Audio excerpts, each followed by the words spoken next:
Shalom, shalom. Welcome to Supporting Yah's Cornerstone. My name is Heshra'ah, and that name means moved by Yah. So this video will be a part of my series of what I've read, where I just share with you some of the books I've read over the years. And today I'm going to talk about one author's books that really impacted my life at a really young age. So not only did I read these books over the years, but the ones I'll talk about today, but about the impact that this particular author had on my life, like I said, at a young age. So today I'm going to talk about the Autobiography collection of Maya Angelou. And so she has, I think it's about 6 or 7 in that series. Of course, she's written more than 6 or 7 books, but the part of what I read of hers today will be about her autobiographies, which consist of a collection of 6 or 7, like I said before. I don't actually own all 6 or 7 at this time. I used to own most of that collection, but I don't anymore. But one of the first books I read of hers was I Know Why the Caged Bird Sings. Okay. And one of the ones I do own is Wouldn't Take Nothing for My Journey Now. Okay. And this is Maya Angelou.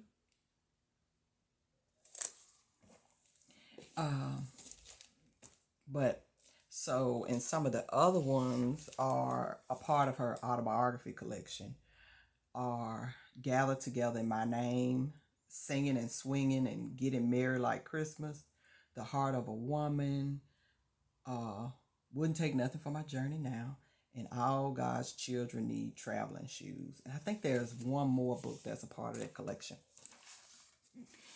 But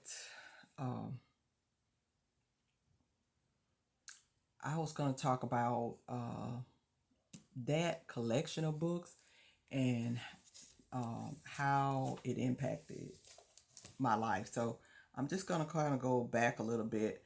I don't remember how I first found out about Miss Maya Angelou's books. And I'm sorry if I'm mispronouncing her last name. But I'm not sure how I first found out about them. I just remember having one when I was a teenager. That's when I remember first even knowing about her, and how I ended up with one of her books, I just don't even have any idea. But I want to say it was I Know Why the Caged Bird Sings, and then it ended up being another one that I had after that while I was a teenager. But before me reading her books, I grew up reading, but then at about, I want to say the age of, I don't know, maybe 13, and a couple of years after that, I want to say it was a time frame in there where I really wasn't reading other than what I might have been required to read for school, I think. So that's what I remember. So reading her books was like my first, was a me starting back to reading at all after not reading for a certain length of time. At that time, and I'm sorry if I'm looking down, then I'm just reviewing my notes, looking at my notes. But at that time, there had been a lot going on in my life. At that point, I had gotten pregnant at 14. At that point, I want to say as I was reading her books, I might have been 16 or 17. And just a lot had happened up until that point. I had gotten pregnant. I had my son at 15. I had lived with my aunt for about 5 months. And then, well, I had to leave from my mom's house when I was 4 months pregnant. And then I lived with my aunt for about 5 months. But because of her lease, I couldn't stay. So I had to move again, which that put me at my grandfather's house in the country, my paternal grandfather. Okay. Now, at that time in the 90s, this is the early 90s, it was still extremely unpopular to be an unmarried teen and pregnant. It was just unpopular. Today, it seems like a lot of people just don't really care, that it's not, it's just like, oh, well, they even have television reality shows based off of it. But at that time, you were still kind of made to feel pretty bad. It was unacceptable still, more so in the community, in families, And so at that time, I just remember feeling just really ashamed, really lonely, especially after I ended up moving to the country or to a rural area, because there was just really nobody around. It really made me feel like I was by myself. And at that time, it was me, my grandfather, and my son. And so this is what I was feeling at the time. Just a whole lot of shame, anger. I felt like I had been abandoned. All of that at the time. I knew I was going to have to move forward. And I knew that life as I knew it was over. I knew that somewhere in my mind that I was never going to be back at home with my mother again. I knew that life was going to be different from then on forward. And I knew I was going to have to work hard. Once I decided to keep my son, which I was given a choice not to do that, I was given a choice of being able to have, to end the pregnancy. I was also given a choice to give my son to his father's people. It was just different choices. But when I decided to actually have him and then to keep him, I knew it was going to be hard work. I realized, like I said before, that I wasn't going to be able to, that I messed up my relationship with my mother, and that was over at that moment. I knew that. I didn't have a relationship with my father at all at that point, for sure. And so I just knew life was going to be different. Okay. And in ways that were going to be difficult. Okay. And it was a part of me that, I don't know,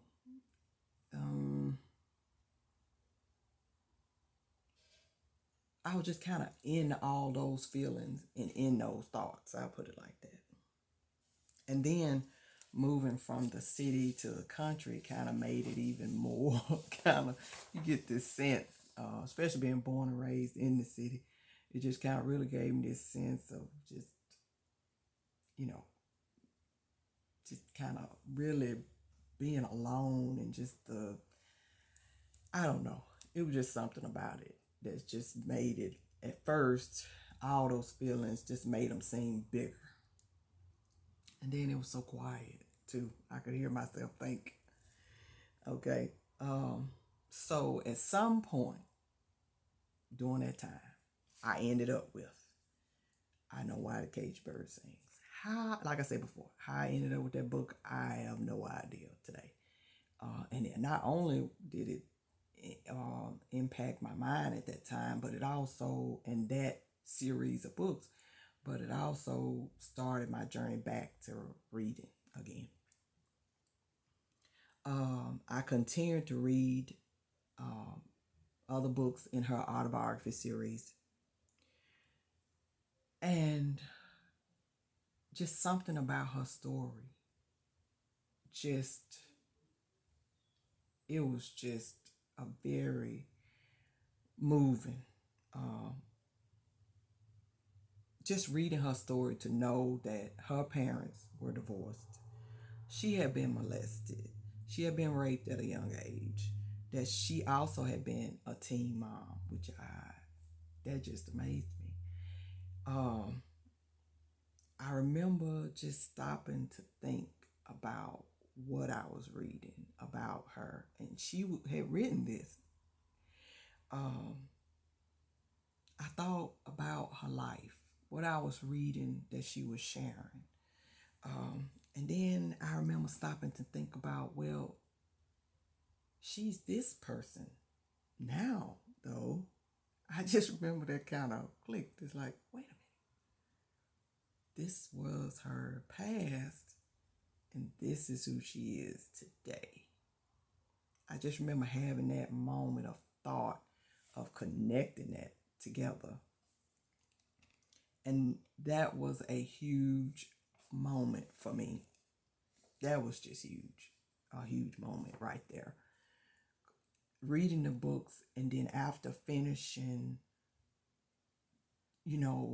just thinking about her past and then who she was then.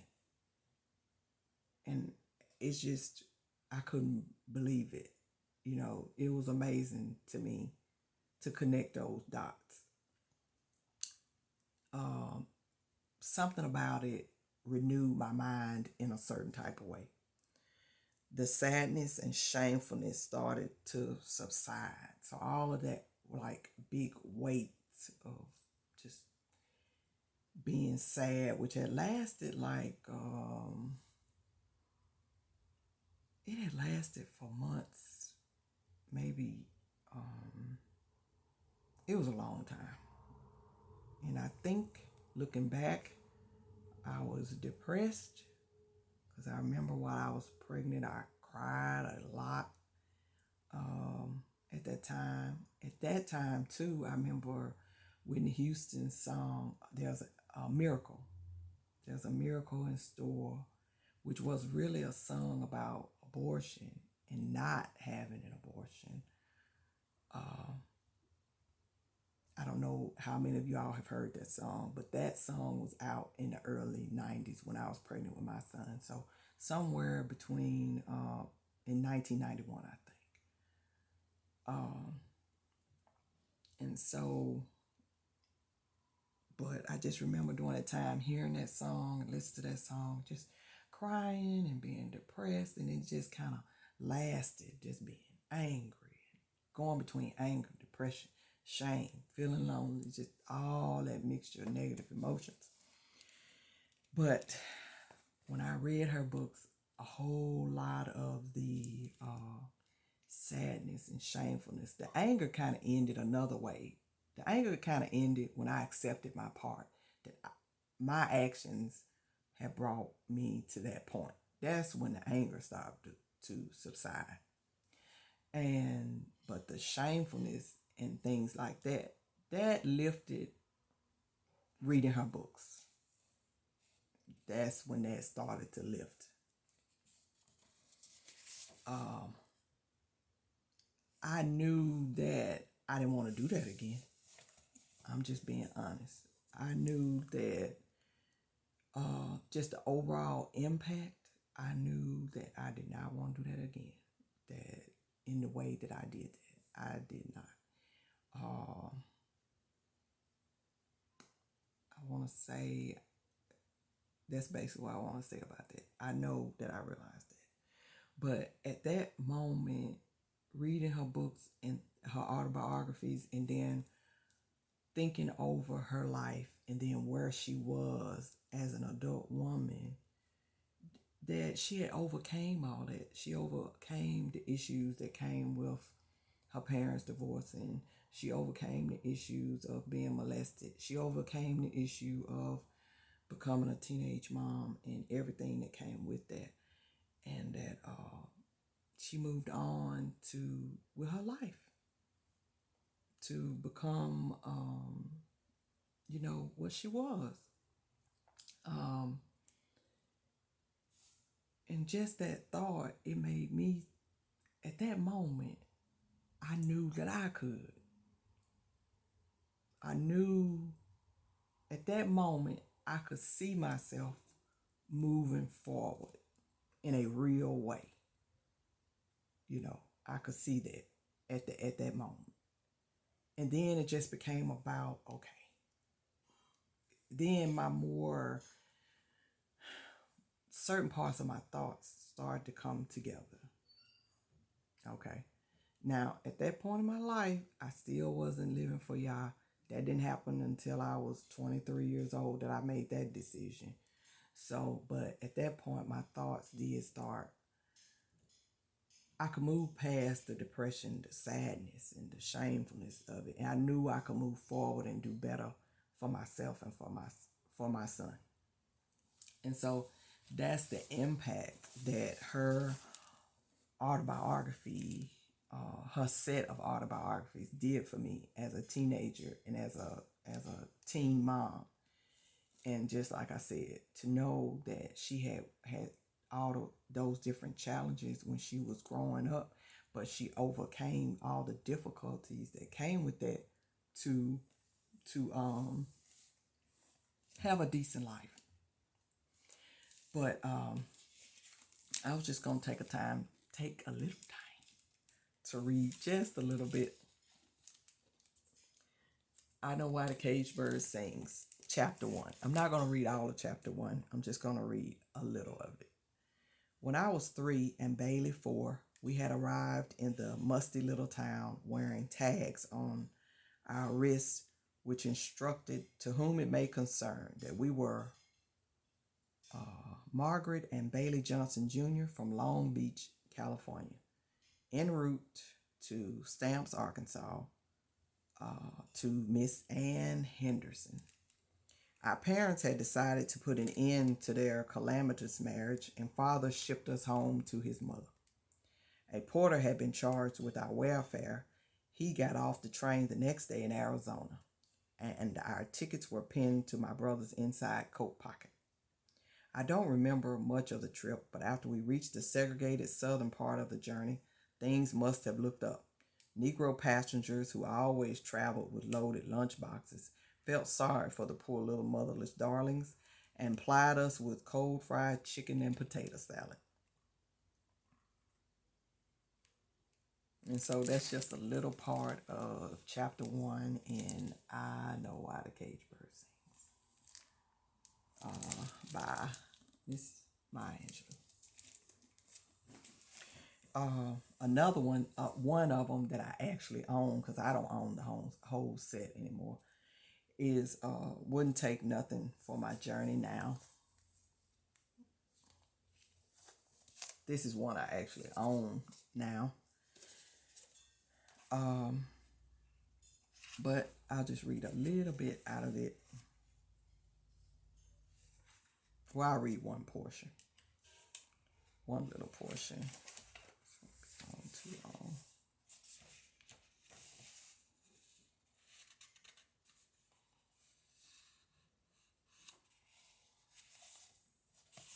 And this is just one little section out of it.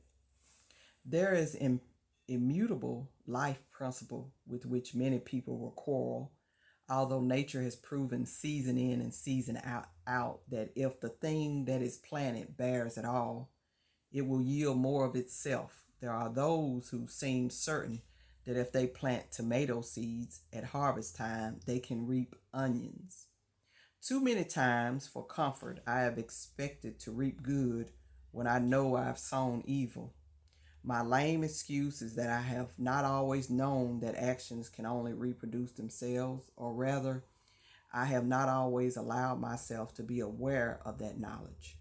After years of observation and enough courage to admit what I have observed, I try to plant peace if I do not want discord, to plant loyalty and honesty if I want to avoid betrayal and lies. Of course, there is no absolute assurance that those things I plant will always fall upon honorable land and will take root and grow, nor can I know if another cultivator did not leave contrary seeds before I arrived. I do know, however, that if I leave little to chance, if I am careful about the kinds of seeds I plant, about their potency and nature, I can, within reason, trust my expectation. So that's a little section of the book. Uh, wouldn't take nothing for my journey now.